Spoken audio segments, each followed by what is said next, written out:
I gotta admit, dude, that's insane. I'm shocked. I am utterly shocked at how decent that sounds. Welcome back to HMP. My name is Adam, and while I've been into home theater for about 25 years, give or take in many different forms, I always felt that I was kind of missing out a bit because due to my living conditions, I was never really able to get a real subwoofer. Now, some people in the home theater community go through subwoofers like, maybe running shoes or something like that. Me, I've been on the slow and steady pace all these years, and I figured, hey, why not do a subwoofer history video? Because, well, it won't take too awful long to go through that history. We'll take a look back at each one of my subwoofers and why I upgraded. But before we get into that, do me a big giant favor and hit that like and subscribe button as well as the bell notification so you know when new videos drop. We're a really small channel here, so any engagement at all is very much appreciated. Thank you guys so much, and let's get into it. Now, first up is my very first subwoofer ever. Now, I got lucky because I started the home theater hobby just before the idea of home theater in a box was considered a bad phrase. These days, when you talk about home theater in a box or its equivalent, you've got these cheap speaker cables that are permanently connected into satellite speakers. They've got these little colorful proprietary speaker inputs and everything, because certainly you were too dumb to be able to figure all this out by yourself just by reading some instructions. Let's make it nice and colorful for you. Can you upgrade your speakers? Not a chance. Now, what if you want to get a powered sub? Well, no such luck there, bucko. Companies decided that they would rather sell you cheap crap, throw a bunch of huge inflated watt numbers at you, and all of these things were just designed to be useless and outdated in 5 years. You know, you'd chuck the one that you bought, you'd buy another one of these low-priced, overhyped pieces of junk, and repeat. Now, back in the late 90s and early 2000s, companies like Sony and Yamaha would actually put together home theater in a boxes that you could actually upgrade over time. It was an amazing idea, I know. Such was the case for me as I got a Sony home theater in a box which had a receiver, a center channel, a satellite left and right speaker, as well as surround sounds. And it came with this powered subwoofer, the Sony SA-WMSP2. It just rolls right off the tongue. Now, I knew enough to make sure that I got a home theater in a box with a powered subwoofer. I knew enough to do that. This little guy was a mini tank all of these years, man. Now, obviously, you can't blare bass too loudly in an apartment setting, but even with its just 50 watts of power, this sucker has just enough boost to bring your home theater low end up at that appropriate listening level. You'd get to a point where your thin-walled neighbors would probably be banging on that wall to get you to turn it down. It's been a while since I cranked this sucker up a little bit. We got a little bit of a layer of dust on here, which is lovely. Now, as much as I've loved this little guy over the years, I'm gonna be honest with you. I think we're going to be putting it through the ultimate torture test here today, because we're going to be doing the opening of The Edge of Tomorrow. I may be sending this beloved friend to the grave with this one, but if you gotta go with the slime. All right, let's see where the Sony goes. Please live.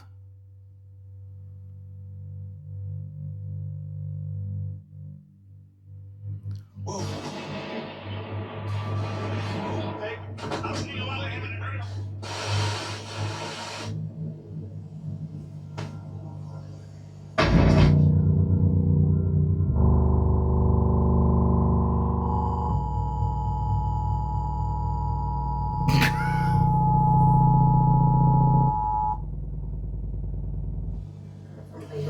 I gotta admit, dude, that's insane. I thought this thing was just gonna bottom out and absolutely die. I'm telling you right now, and I think you can get this on like eBay and stuff for about 50 bucks. This thing kind of rolls for like a little tiny bedroom home theater or something in an apartment. I'm telling you, there's a reason why this bad boy lasted me for so long and why it went from place to place. That is decent, man. For a home theater in the box that with the receiver and satellite speakers and everything cost, I think, under $500. Amazing. It probably even cost less than $300 if I'm honest.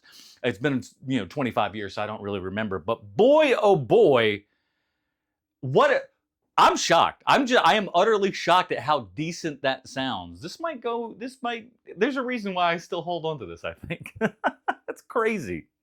Despite its many years of valiant service, the SA-WMSP2 was never really going to be one of the big boys. It's kind of like the Rudy of subwoofers. But when it was feasible for me to step up my subwoofer game, I went with the new, at the time, Monolith THX 10 from Monoprice. This 500 watt RMS little dynamo stepped up the game for me big time. Now, while I was still relegated to smaller rooms, the Monolith 10 was a fantastic fit for me. Being THX Select certified, you knew that this sub should be able to fill your room with all the sonic needs, and boy oh boy did it ever. Until it didn't.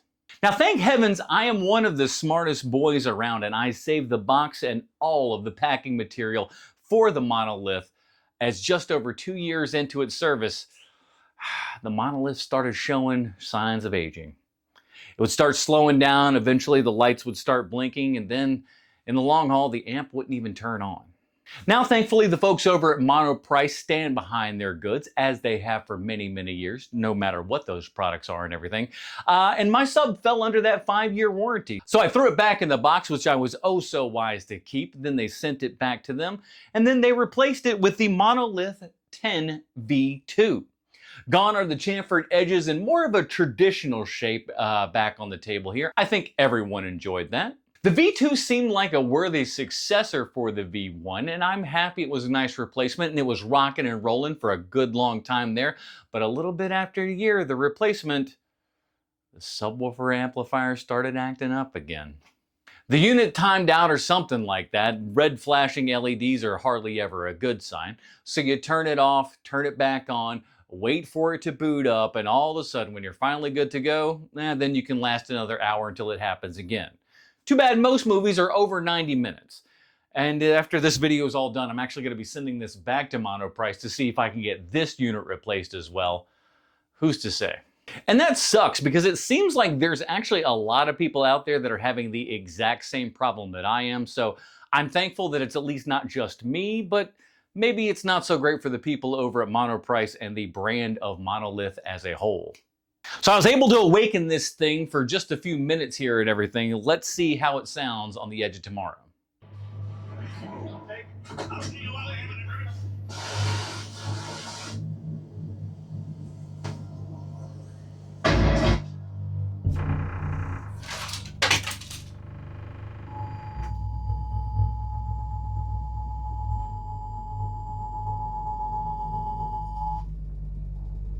Not too shabby, not too shabby. Overall, I like it. It's interesting, it being off the ground, how that kind of separates it out and the room doesn't shake nearly as much. I thought that's kind of cool.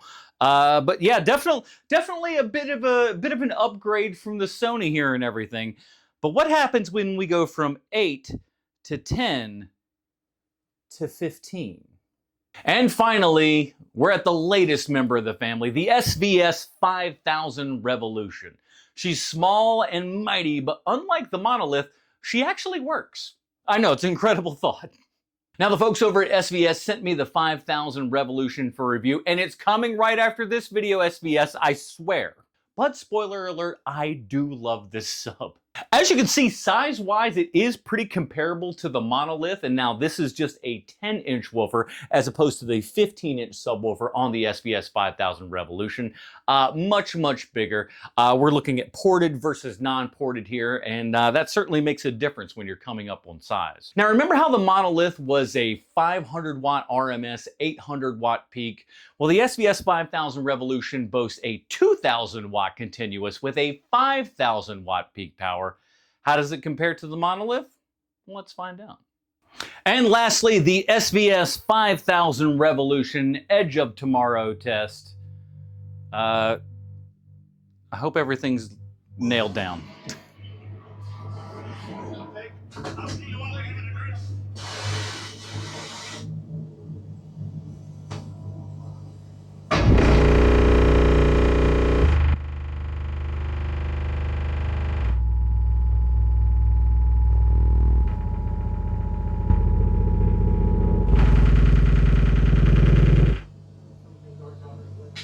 I'm not sure if we're even on. Yeah. So as you can see, the room gives out before the subwoofer does here. I think we might have to do a little bit of soundproofing in this room. That's what this subwoofer does, man. You can't get a smile off your face. And that is why I say pound for pound, feature for feature, and dollar for dollar, I'm not sure you're gonna find a better sub out there for what I'm looking to do than the SVS 5000 Revolution. Full review is coming, I swear. That is it, a super quick sub history for me. What is your subwoofer history? What made you upgrade? Let us know down in the comments below. And remember, home theater is a journey. We all go at different paces, and really we all have different destinations and everything. The most important thing is that you don't get caught up in the game, you just enjoy the hobby and enjoy the sound that you like. If you got any value out of this video, do me a giant favor and hit that like and subscribe button, leave a comment below, and we'll see you in the next video.